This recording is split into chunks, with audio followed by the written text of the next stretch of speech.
Good morning. Hello, nurses. So we're here, nurses. We are here this morning because our voices matter. And that is my message to you.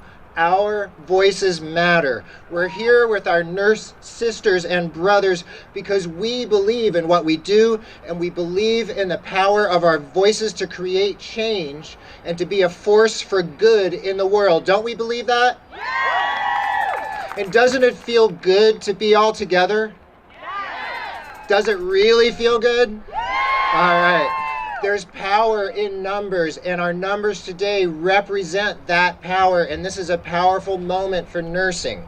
And when I ask you during this talk, when I ask you whose voices matter, what are you going to tell me? You're going to tell me that nurses' voices matter. So whose voices matter? Nurses! Whose voices matter?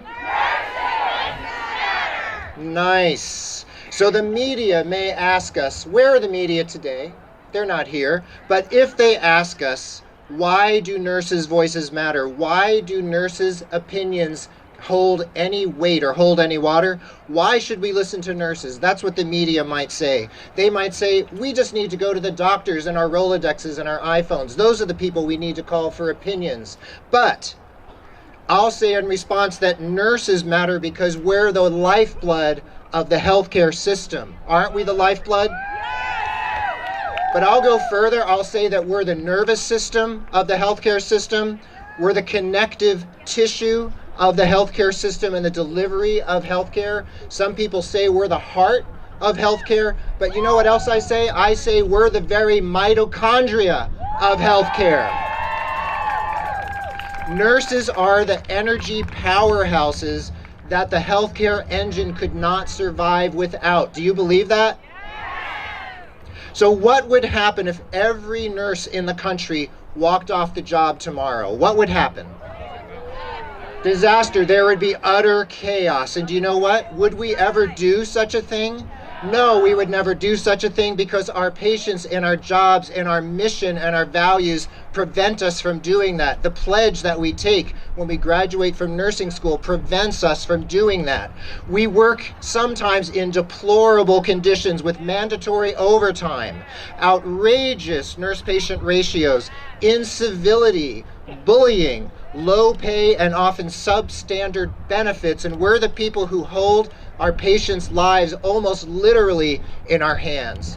But many of us, what do we do anyway? We soldier on, don't we? We put our noses to the grindstone because we love what we do. We love touching people's lives, and we love saving people and being there for the people who we are commanded by our inner strength, our inner wisdom, to protect those people, to bring them back to health. So when we raise our voices, when we speak our truth, we're confronting ignorance with knowledge, and we're shining light into the shadowy corners of minds that might otherwise be closed to our message. So the people that Laura mentioned, the people that Beth mentioned, that think differently about this issue, we need to shine a light into the shadowy, cobwebbed corners of their minds and tell them what we think. Can we do that? Yeah. So whose voices matter?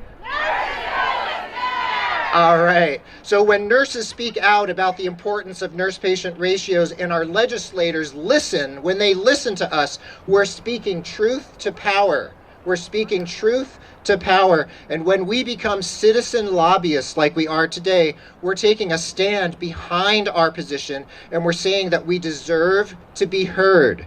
So when we believe in a cause and we take actions to support that cause, like all of you have taken today, we're using our inner resources as nurses who care enough to take action, and you all care enough to take action because you're here right now.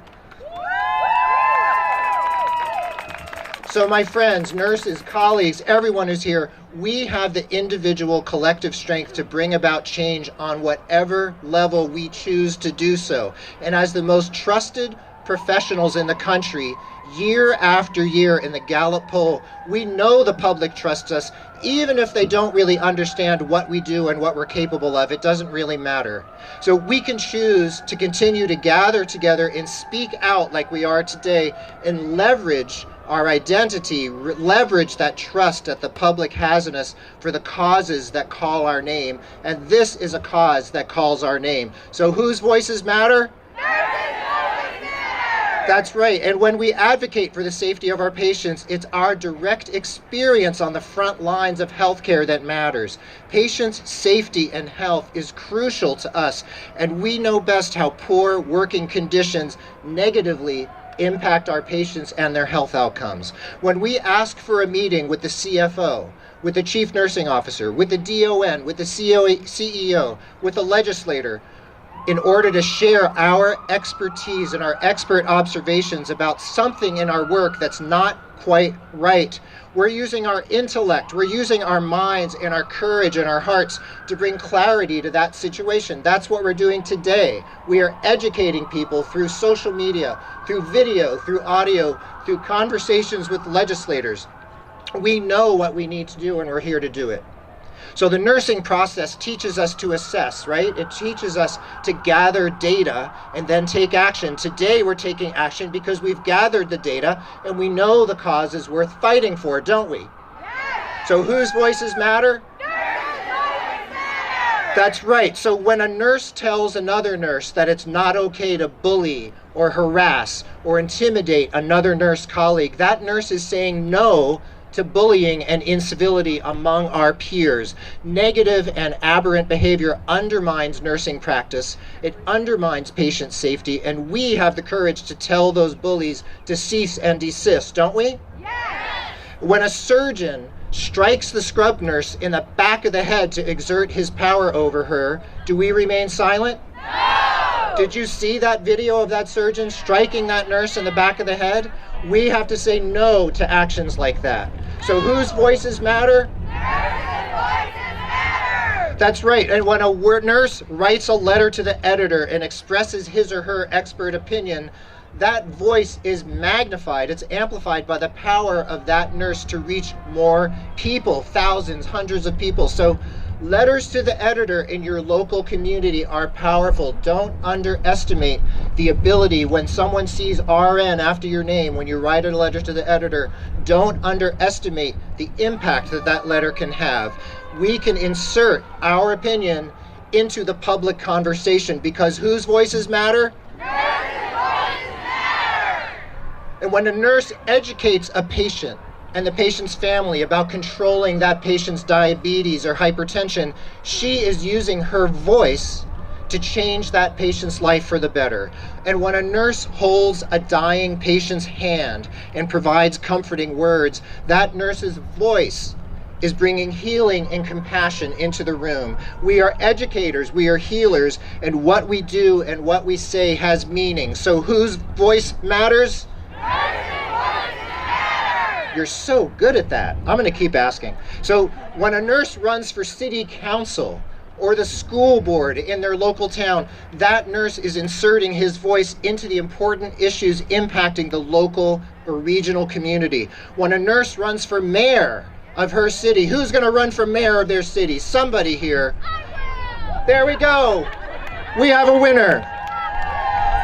So she's going to take a stand, run for mayor of Chicago, and speak out in a powerful way about her value and her worth as a citizen. And when a nurse runs for Congress or Senate or the presidency itself, down there, his or her voice is reaching even higher into the echelons of power. There are nurses in Congress right now. Did you know that? Are you the next senator? Are you the next nurse senator? Are you the next nurse senator or member of Congress representing? Oh, there she is. There's the next nurse senator. So is your grandson or granddaughter or great-granddaughter going to be the first nurse president of the United States? So whose voices matter? That's right, my friends, my colleagues, my fellow nurses.